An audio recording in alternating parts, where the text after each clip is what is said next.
ಅಲೈಕುಮ್, ಎಲ್ಲರಿಗೂ ನಮಸ್ಕಾರ. ನನ್ನ ಮಿನಿ ವ್ಲಾಗಿಗೆ ಎಲ್ಲರಿಗೂ ಸ್ವಾಗತ. ಸಂಜೆ ಮೇಲೆ ವ್ಲಾಗ್ ಸ್ಟಾರ್ಟ್ ಮಾಡಿದೆ ನಾನು. ನಮ್ಮ ಮನೆಯವರು ಬರೋದು ಲೇಟಾಗಿತ್ತು, ಹಂಗಾಗಿ ನನ್ನ ಮಗಳಿಗೆ ಆಟ ಆಡಿಸ್ಕೊಂಡಿದ್ದೆ. ಅಷ್ಟೊತ್ತಲ್ಲಿ ಅವರು ಬಂದರು. ಅವ್ರು ಬರ್ತಿದ್ದಂಗೆ ಅವಳದೊಂದು ಸ್ವಲ್ಪ ಓವರ್ ಆ್ಯಕ್ಟಿಂಗ್ ತೋರಿಸ್ತಾ ಇದ್ಲು ಅವರಪ್ಪಂಗೆ. ಅಷ್ಟೊತ್ತಲ್ಲಿ ನಾನು ಅವರಿಗೆ ಟೀ ಮಾಡಿಬಿಡೋಣ ಅಂತೇಳಿ ಟೀ ಮಾಡೋಕ್ಕೆ ಅಂತ ಹೋದೆ. ಅವರಪ್ಪ ಕೇಕ್ ತಂದಿದ್ರು, ಅದನ್ನು ಕೇಳ್ಕೊಂಡು ನಿಂತಿದ್ಲು. ಕೇಕ್ ಕೊಡು ಅಂತ. ಕೇಕ್ ಕೊಟ್ಟರೆ ಚಮಚನೂ ಕೊಡು ಅಂತ ಕೇಳ್ಕೊಂಡು ನಿಂತಿದ್ಲು. ನಮ್ಮ ಮನೆಯವರು ಪಾಪ ಬೆಳಗ್ಗೆ 4:15ಗೆ ಎದ್ದು ಕೆಲಸಕ್ಕೆ ರೆಡಿಯಾಗಿ ಹೋಗ್ತಾರೆ. ಹೋಗಿ ಅವ್ರು ಬರೋದು ಮತ್ತೆ 7 ಗಂಟೆಗೆ. ಒಂದೊಂದು ಸತಿ ಬೇಗನೆ ಬರ್ತಾರೆ, ಒಂದೊಂದು ಸತಿ 7 ಗಂಟೆ ಆಗುತ್ತೆ ಅವ್ರು ಬರೋದು.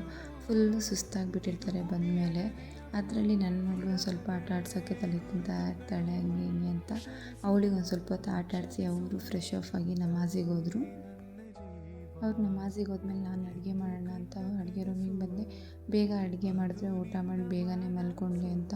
ಅವ್ರದ್ದು ಫುಲ್ ಕಣ್ಣೆಲ್ಲ ಕೆಂಪು ಆಗಿಬಿಟ್ಟಿತ್ತು. 3 ದಿನದಿಂದ 4 ಎದ್ದು ಅವ್ರ ಕಣ್ಣೆಲ್ಲ ಒಂಥರ ಆಗಿಬಿಟ್ಟಿತ್ತು.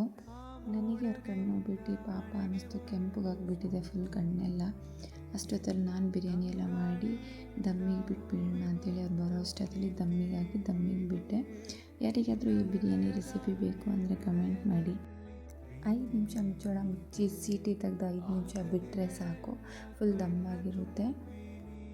ಅನ್ನನೂ ಮುದ್ದೆ ಥರ ಏನಾಗಿರಲ್ಲ, ಎಲ್ಲ ಚೆನ್ನಾಗಿ ಉದುದ್ರು ಆಗಿರುತ್ತೆ. ಮತ್ತು ಮಸಾಲೆನೂ ನಮಗೆ ಎಷ್ಟು ಬೇಕೋ ಅಷ್ಟು ತೊಗೊಂಡು ತಿನ್ನೋ ಥರನೂ ಇರುತ್ತೆ. ಅದು ನಾವೆಲ್ಲ ಊಟಕ್ಕೆ ಕೂತ್ಕೊಂಡು ಊಟ ಎಲ್ಲ ಮುಗಿಸಿ ನಾನು ಮತ್ತು ಪಾತ್ರೆ ತೊಳೆಯೋಕ್ಕೆ ಸ್ಟಾರ್ಟ್ ಮಾಡಿದೆ.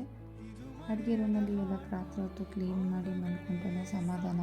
ಹಂಗೆ ಮುಸುರೆ ಎಲ್ಲ ಇಟ್ಟು ನಾನು ಮಲಗೋಲ್ಲ, ಎಲ್ಲ ಕ್ಲೀನ್ ಮಾಡಿ ಗ್ಯಾಸೆಲ್ಲ ಒರೆಸಿ ರಾತ್ರಿನೇ ಫುಲ್ ಕ್ಲೀನ್ ಮಾಡಿ ಇಟ್ಟು ಮಲ್ಕೊಳೋದು. ನನ್ನ ಅಡುಗೆ ರೂಮ್ ಫುಲ್ ಕ್ಲೀನ್ ಆಯಿತು. 1 ಲೋಟ ನೀರು ಕುಡಿದು ನಾನು ಮಲ್ಕೊಂಡೆ. ಇವತ್ತಿನ ವಿಡಿಯೋ ಇದಾಗಿತ್ತು. ಯಾರಿಗಾದರೂ ಇಷ್ಟ ಆಗಿದ್ದರೆ ಲೈಕ್, ಕಮೆಂಟ್, ಫಾಲೋ ಮಾಡಿಕೊಡಿ. ಬಾಯ್.